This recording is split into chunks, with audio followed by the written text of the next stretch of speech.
بسم اللہ الرحمن الرحیم نحمده ونصلی ونسلم علی رسوله الکریم اما بعد فاعوذ باللہ من الشیطان الرجیم بسم اللہ الرحمن الرحیم ان اللہ وملائکته یصلون علی النبی یا ایھا الذین آمنوا صلوا علیہ وسلموا تسلیما اللهم صل علی سیدنا وشفیعنا وحبیبنا وکریمنا ومولانا محمد معدن الجود والکرم وآلہ الکرام وابنہ الکریم وبارک وسلم صلاۃ وسلاما علیک یا رسول اللہ صلی اللہ علیہ وسلم۔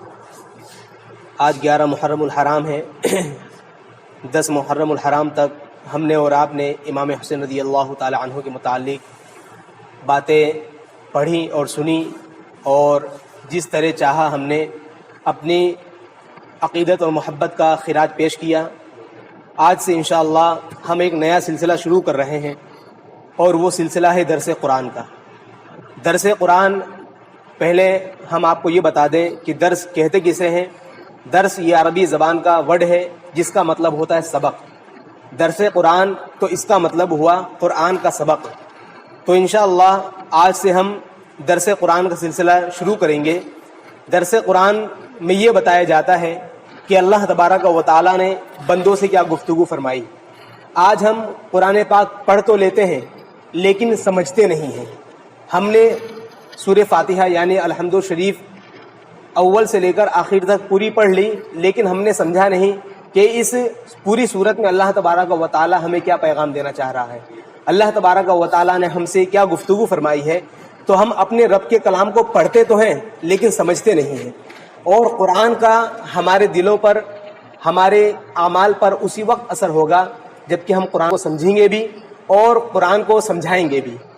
قرآن کی یہ قرآن پاک ایسی مقدس اور افضل اور اعلیٰ کتاب ہے کہ جس کا ایک ایک حرف یہ کسی دنیا دار کا نہیں ہے بلکہ اللہ تبارک و تعالیٰ کی طرف سے آیا ہوا ہے۔ یہ قرآن پاک اللہ تبارک و تعالیٰ کا کلام ہے، اور آج ہم دیکھتے ہیں لوگ تعریف کرتے ہیں کہ فلاں کا کاروبار اچھا ہے، فلاں کا کام اچھا ہے، فلاں کا یہ اچھا ہے، لیکن آئیے میں آپ کو حضور علیہ الصلوۃ والسلام کی زبانی بتاؤں کہ نبی کریم صلی اللہ تعالی علیہ وسلم نے کس کو بہتر بتایا ہے۔ تو حضور نے ارشاد فرمایا خیرکم من تعلم القرآن وعلمہ، کہ تم میں سے بہترین لوگ وہ ہیں جو قرآن سیکھیں اور قرآن سکھائیں۔ دیکھیے حضور علیہ الصلوۃ والسلام نے مسلمانوں میں سے کس قوم کو بہتر قرار دیا ہے؟ وہ طبقہ، وہ جماعت جو قرآن سیکھتی ہے اور قرآن سکھاتی ہے۔ تو مطلب یہ ہوا کہ حضور علیہ الصلوۃ والسلام نے ہمیں بھی بہتر قرار دیا، اور آپ لوگ جو سیکھ رہے ہیں آپ کو بھی حضور علیہ الصلوۃ والسلام نے بہتر قرار دیا ہے۔ اور قرآن پاک یہ ایسی مقدس کتاب ہے کہ دنیا میں ایسی کتاب نہ ہوئی ہے نہ ہوگی۔ اور بھی دیگر کتابیں ہیں کہ جن کو پڑھنے سے ہمیں ثواب تو ملتا ہے، لیکن یہ قرآن پاک ایسی مقدس کتاب ہے کہ جس کا پڑھنا بھی عبادت ہے، جس کا چھونا بھی عبادت ہے، جس کا دیکھنا بھی عبادت ہے، اور جس کو آنکھوں سے لگانا بھی عبادت ہے۔ یہ قرآن پاک ایسی مقدس کتاب ہے۔ اور قرآن عظیم کس پر نازل ہوا یہ ہم سب بہتر جانتے ہیں کہ نبی کریم صلی اللہ تعالی علیہ وسلم کے سینہ اطہر پر قرآن پاک کو نازل کیا گیا۔ اور قرآن پاک کے آنے کا مقصد کیا ہے؟ قرآن پاک ہمیں کیوں دیا گیا؟ دیکھیے ہر قوم کی کوئی نہ کوئی کتاب ہوتی ہے۔ آج دنیا میں بہت سی قومیں ایسی ہیں کہ جن کے پاس کوئی کتاب نہیں ہے، اور وہ قومیں اندھیروں میں بھٹک رہی ہیں، وہ قومیں تلاش کر رہی ہیں کہ ہماری کوئی رہنمائی کرنے والا مل جائے، ٹھیک ہے نا۔ لیکن قربان جائیں اسلام پر، قربان جائیں مسلمان قوم پر کہ اللہ تبارک و تعالیٰ نے کہیں بھی مسلمانوں کو بے سہارا نہیں چھوڑا ہے، بلکہ اسلام نے ہمارے قدم قدم پر رہنمائی فرمائی ہے۔ قرآن پاک ہمیں ایک ایسا آئیڈیل اور ایک ایسی جو ہے رہنمائی کرنے والی کتاب دے دی ہے کہ جس کی روشنی میں اگر ہم اپنی زندگی گزاریں تو ہمارا دین بھی سنور جائے اور ہماری دنیا بھی سنور جائے۔ تو نبی کریم صلی اللہ تعالی علیہ وسلم نے قرآن پاک کے متعلق بہت سی حدیثیں ارشاد فرمائی ہیں۔ اور درس قرآن، ہاں میں آپ کو یہ بتا رہا تھا کہ قرآن کیوں آیا، قرآن مسلمانوں کو کیوں عطا کیا گیا۔ آج ہم نے قرآن کو چند چیزوں میں منحصر کر کے رکھ دیا ہے۔ منحصر کا مطلب چند چیزوں میں ہم نے گھیر کر رکھ دیا ہے، اور قرآن کے لانے کا جو قرآن ہمارے پاس آیا تھا اس کا بنیادی مقصد ہم بھول چکے ہیں۔ قرآن پاک کیوں آیا تھا؟ تاکہ ہم اس کی بتائی ہوئی باتوں پر عمل کر کے اپنی زندگی کو گزاریں، لیکن آج ہم نے چند چیزوں میں قرآن پاک کو منحصر کر دیا ہے، اور یہ بہت افسوس کی بات ہے۔ چند چیزیں کیا ہیں، کوئی کسی کا انتقال ہو جائے تو قرآن خوانی کروا دیتے ہیں، اسی طرح اگر کوئی بیمار ہو جائے تو کوئی سورت پڑھ کر اس پر پھکوا دم کروا دیتے ہیں، یا اسی طرح اگر کوئی مسئلہ پیش آ جائے تو قرآن پاک کی قسم کھاتے ہیں۔ یہ تمام چیزیں ایسی ہیں کہ قرآن پاک نازل کرنے کا یہ مقصد نہیں تھا، بلکہ قرآن پاک کے نازل کرنے کا مقصد یہ تھا کہ جو قوم اندھیروں میں بھٹک رہی تھی اس قوم کو اندھیروں سے نکال کر اجالے میں لے کر آیا جائے، اور پھر قرآن کی روشنی میں وہ قوم اپنی زندگی گزارے۔ جب تک مسلمانوں نے قرآن پاک پر عمل کیا اور قرآن پاک کے دامن کرم سے وابستہ رہے، تب تک وہ دنیا اور دین کے تاجدار بنے رہے، اور جب سے مسلمانوں نے اپنا رشتہ قرآن پاک سے توڑ دیا ہے تب سے وہ ذلت و رسوائی اٹھا رہے ہیں۔ واقعی آج ہمارا یہ عالمیہ ہے۔ پہلے کے زمانے میں ہم دیکھتے تھے کہ فجر کی نماز کے بعد گھروں سے قرآن پاک کی تلاوت کی آوازیں آیا کرتی تھیں، کہیں قرآن پاک کی تلاوت کی آوازیں آیا کرتی تھی، کہیں نعت مصطفیٰ کی آوازیں آیا کرتی تھی۔ اور آج عالم یہ ہے کہ آج اگر ہم فجر کی نماز پڑھ کر نکلتے ہیں تو قرآن پاک کی تلاوت کی آواز کی بات تو بہت دور رہی، گانوں کی آوازیں آیا کرتی ہیں، یا پھر لوگوں کے دروازے بند رہا کرتے ہیں، کسی بھی طرح کی کوئی آواز نہیں آتی ہے، بلکہ لوگ پڑے سو رہے ہوتے ہیں۔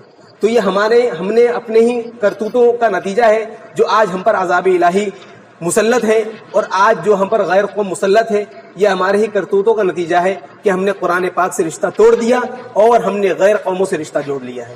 ٹھیک ہے نا؟ خیر، کہنے کو تو بہت سی باتیں ہیں، اور دکھ درد کی باتیں بھی بہت سی ہیں، لیکن کس پر افسوس کیا جائے جب ہمارے قوم ہی نے اپنی مقدس کتاب سے، جو کتاب اس قوم کی رہنمائی کے لیے دی گئی تھی، جب اس قوم نے اس کتاب سے رشتہ توڑ لیا ہے تو ظاہر سی بات ہے ہلاکت اور تباہی تو آنی ہی آنی ہے۔ آج ہم سورہ فاتحہ کے متعلق چند باتیں جانیں گے، اس کے بعد اپنا اختتام درس۔ سورہ فاتحہ جسے ہم الحمد شریف کہتے ہیں، یہ ہم دن میں جتنی بھی نمازیں پڑھتے ہیں، چاہے وہ فرض ہو، نفل ہو، سنتیں ہوں، تمام کی تمام نمازوں میں الحمد شریف پڑھنا کیا ہے؟ ضروری ہے، واجب ہے۔ اگر کسی نے کسی رکعت میں الحمد شریف نہیں پڑھی تو اس کی نماز نامکمل ہوگی۔ ہاں، البتہ یہ ہے کہ امام صاحب کے پیچھے قرات نہیں کی جائے گی، یعنی امام صاحب کے پیچھے الحمد شریف نہیں پڑھیں گے۔ اب رہا مسئلہ الحمد شریف کا، تو الحمد شریف کی بھی بہت سی فضیلت حدیث پاک میں بیان کی گئی ہے، چنانچہ چند فضیلتیں میں آپ کے سامنے بیان کر دوں کہ قرآن پاک یہ کلام الہی ہے اور چوتھی کتاب ہے۔ ہم نے اور آپ نے بچپن سے کتابوں میں پڑھا ہے کہ 4 کتابیں جو آسمانی کتابیں کہلاتی ہیں، بڑی بڑی کتابیں ہیں، توریت، انجیل، زبور۔ یہ 3 کتابیں ایسی ہیں جو پہلے کی امتوں پر نازل کی گئی، اور قرآن مجید یہ ہماری مطلب اس امت پر نازل کیا گیا۔ تو سورہ فاتحہ کے فضائل میں سے یہ ہے کہ نبی کریم صلی اللہ تعالی علیہ وسلم نے فرمایا کہ توریت اور انجیل اور زبور میں اس کی مثل کوئی صورت نازل نہیں کی گئی ہے، یعنی الحمد شریف کی طرح کوئی صورت نازل نہیں کی گئی ہے پہلے کی کتابوں میں بھی۔ اور دوسری فضیلت کیا ہے کہ ایک فرشتے نے آسمان سے نازل ہو کر نبی کریم صلی اللہ تعالی علیہ وسلم پر سلام عرض کیا، اور 2 ایسے نوروں کی بشارت دی جو حضور سے پہلے کسی نبی کو عطا نہیں کی گئی، یعنی 2 ایسے نور کی آپ کو خوشخبری سنائی کہ جو خوشخبری کسی اور نبی کو نہیں سنائی گئی۔ اس میں سے ایک نور کون سا تھا؟ ایک سورہ فاتحہ، اور دوسری سورہ بقرہ کی آخری آیتیں، للہ ما فی السماوات وما فی الارض سے لے کر آخر تک۔ تو کہنے کا مطلب یہ، اور سورہ فاتحہ کیا ہے؟ سورہ فاتحہ یہ ہر مرض کے لیے ہے۔ کسی انسان کو کوئی بھی مرض ہو جائے، کوئی بھی بیماری پکڑ لے، تو سورہ فاتحہ اس پر آپ دم کر دیں، انشاءاللہ بہت جلدی اس کو شفا مل جائے گی۔ اور سورہ فاتحہ 100 مرتبہ پڑھ کر جو دعا مانگے اللہ تبارک و تعالی اسے قبول فرمائے گا۔ اور ہم نے اور آپ نے سورہ فاتحہ نام سنا ہے، لیکن مفسرین اکرام جو قرآن کی وضاحت کرنے والے ہیں وہ فرماتے ہیں کہ سورہ فاتحہ کے ایک نام نہیں بلکہ بہت سے نام ہیں، جیسے فاتحہ بھی اس کا نام ہے، فاتحۃ الکتاب، ام القرآن، سورۃ الکنز، کافیہ، وافیہ، شفا، سبع مثانی، یہ بہت سے نام سورہ فاتحہ کے رکھے گئے الحمد شریف کے۔ ٹھیک ہے نا؟ اب الحمد شریف کا ترجمہ سن لیں، اس کے بعد ہم ختم کرتے ہیں۔ پہلے آیت کریمہ کون سی ہے؟ الحمدللہ رب العالمین۔ اس کا ترجمہ یہ ہے کہ سب خوبیاں اللہ تبارک و تعالیٰ کے لیے جو تمام عالمین کا رب ہے۔ الحمدللہ رب العالمین، سب خوبیاں اللہ تعالیٰ کے لیے جو تمام عالمین کا رب ہے۔ دیکھیے، عالم ایک نہیں ہے، جو ہم جس عالم میں زندگی گزار رہے ہیں، دنیا، یہ ایک عالم ہے، اور مرنے کے بعد جس عالم میں جاتے ہیں وہ دوسرا عالم ہے۔ تو اس طرح دنیا میں 18,000 عالم کو اللہ تعالیٰ نے پیدا فرمایا ہے۔ 18,000 کائنات، 18,000 یونیورس، 18,000 عالم کو اللہ تعالیٰ نے پیدا فرمایا ہے. اس لیے قرآن عظیم نے فرمایا سب خوبیاں اللہ تبارک و تعالیٰ کے لیے جو سارے جہان والوں کا رب ہے. دوسری آیت کریمہ کون سی ہے؟ الرحمن الرحیم. اس کا مطلب ہے جو بہت مہربان ہے اور بہت رحم فرمانے والا ہے. تیسری آیت مالک یوم الدین، وہ خدائے پاک جو روز جزا کا مالک ہے، یعنی قیامت کے دن کا مالک بھی اللہ تبارک و تعالیٰ ہی ہے اور دنیا کا مالک بھی اللہ تعالیٰ ہی ہے. چوتھی آیت کریمہ ایاک نعبد و ایاک نستعین، یعنی بندہ اپنے رب سے کلام کرتا ہے اور کہتا ہے اے رب ہم تجھی کو پوچھتے ہیں اور تجھی سے مدد چاہتے ہیں.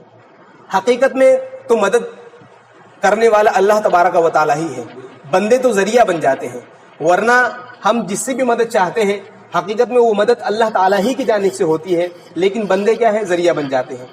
اور فرمایا کہ ہم تیری ہی عبادت کرتے ہیں اور تجھ سے ہی مدد چاہتے ہیں، یعنی ہم کسی غیر کی عبادت نہیں کرتے ہیں. اور ایک مسئلہ اور ہے، اگر کسی نے کسی غیر کی عبادت کی تو سمجھ لیجئے وہ مسلمان نہیں رہے گا، وہ انسان اسلام سے نکل جائے گا، مسلمان نہیں رہے گا. اس لیے ہر انسان، ہر مسلمان اللہ تعالیٰ ہی کی عبادت کرتا ہے. چوتھی آیت کریمہ اہدنا الصراط المستقیم، اے اللہ ہمیں سیدھا راستہ چلا. دیکھیے سیدھے راستہ چلنے کی تو یہ ہمیں ہمیشہ دعا کرنی چاہیے، کیونکہ جو انسان بھٹک جاتا ہے وہی انسان گناہوں میں مبتلا ہو جاتا ہے، اور جسے اللہ تعالیٰ سیدھا راستے پر چلاتا ہے وہی انسان اچھے اعمال کرتا ہوا نظر آتا ہے، نمازوں کی پابندی کرتا ہوا نظر آتا ہے. پانچویں آیت کریمہ کیا ہے؟ صراط الذین انعمت علیہم. اب ہم نے تو یہ دعا تو مانگ لی، اے اللہ ہمیں سیدھا راستہ چلا. اب سیدھا راستہ کن کا؟ تو فرماتا ہے اللہ تعالیٰ ان کا راستہ کہ جن پر تیرا انعام ہوا. اب انعام کس پر ہوا اب یہ بھی دیکھنا ہے. تو دوسری آیت کریمہ میں اللہ تعالیٰ نے خود ہی وضاحت فرما دی کہ انعام ان لوگوں پر ہوا انعم اللہ علیہم من النبیین والصدیقین والشہداء والصالحین، یعنی اللہ تبارک و تعالیٰ نے انعام فرمایا ہے نبیوں پر، صدیقین پر، شہداء پر اور صالحین پر. تو مطلب یہ ہوا کہ ہم جو دعا کرتے ہیں کہ اللہ ہمیں سیدھا راستہ چلا، تو اس کا مطلب یہ ہے کہ اے اللہ تو ہمیں ان لوگوں کا راستہ چلا جو نبیوں کا راستہ ہے، جو صالحین کا راستہ ہے، جو شہداء کا راستہ ہے، جو تیرے نیک بندوں کا راستہ ہے، تو ہمیں ان کا راستہ چلا. اور غیر المغضوب علیہم ولا الضالین، ان کا راستہ نہ چلا کہ جن پر تیرا غضب ہوا ہے اور جو بہکے ہوئے ہیں. اب جن پر تیرا غضب ہوا ہے اور جو بہکے ہوئے ہیں، تو اس میں یہود و نصارہ کا ذکر ہے. نصرانی یعنی کرسچن اور یہودی، ان دونوں جماعتوں کا ذکر ہے. اے اللہ ہمیں جو سیدھا راستہ چلا تو وہ انہی لوگوں کا راستہ چلانا جو تیرے مقرب بندے ہیں، ورنہ یہود و نصارہ کا راستہ ہمیں مت چلانا. یہود و نصارہ یہ وہ ناپاک جماعت ہے کہ جو نبی کریم صلی اللہ تعالیٰ علیہ وسلم ہی کے زمانے سے اسلام کی دشمن رہی ہے، اور اسلام کو اس نے بہت زیادہ نقصان پہنچایا ہے. ٹھیک ہے نا. تو ہم جو سورہ فاتحہ میں جو دعائیں کرتے ہیں تو یہ دعائیہ کلمات ہیں، اے اللہ تو ہمیں سیدھا راستہ چلا اور جن پر تیرا انعام ہوا ان کا راستہ چلا. اور جب سورہ فاتحہ مکمل ہوتی ہے تو ہم آمین جو کہتے ہیں، تو آمین کا مطلب ہوتا ہے کہ یہ جو پوری دعا مانگی گئی ہے اے اللہ اس کو قبول فرما لے. تو چونکہ سورہ فاتحہ میں دعائیہ کلمات ہیں، اس لیے ہم دعا کرنے کے بعد نماز میں آمین کہتے ہیں. اس کا مطلب یہ ہوتا ہے یا اللہ جو امام صاحب نے ابھی دعا کی ہے تیری بارگاہ میں، اس دعا کو تو قبول فرما لے اور ہمیں ہمیشہ سیدھے راستے کی توفیق عطا فرما. تو یہ رہا سورہ فاتحہ کا مکمل ترجمہ جو ہم اور آپ نماز میں پڑھتے ہیں. اور نماز میں سورہ فاتحہ پڑھنا کیا ہے؟ ضروری ہے. سوائے امام صاحب کے پیچھے کوئی قرأت نہیں کی جائے گی، کوئی سورہ فاتحہ نہیں پڑھی جائے گی. ہاں تنہا پڑھنا ہے تو چاہے ہم فرض پڑھیں، سنت پڑھیں، نفل پڑھیں، ہر رکعت میں سورہ فاتحہ پڑھنا کیا ہے؟ ضروری ہے، واجب ہے. صلی اللہ تعالی علی نبی الامی وآلہ صلی اللہ تعالی علیہ وسلم. صلاۃ و سلام علیک یا رسول اللہ صلی اللہ تعالی علیہ وسلم. یا اللہ یا رحمان یا رحیم دل مارک مستقیم بحق ایاک نعبد و ایاک نستعین. اللهم ربنا لا تجعل في قلوبنا غلا للذين آمنوا ربنا إنك رؤوف رحيم. اللهم رب اشرح لي صدري ويسر لي أمري واحلل عقدة من لساني يفقهوا قولي. اللهم ربنا فاغفر لنا ذنوبنا وإسرافنا في أمرنا وثبت أقدامنا وانصرنا على القوم الكافرين. وصلى الله تعالى على خير خلقه ونور عرشه محمد وآله وصحبه أجمعين. الفاتحة.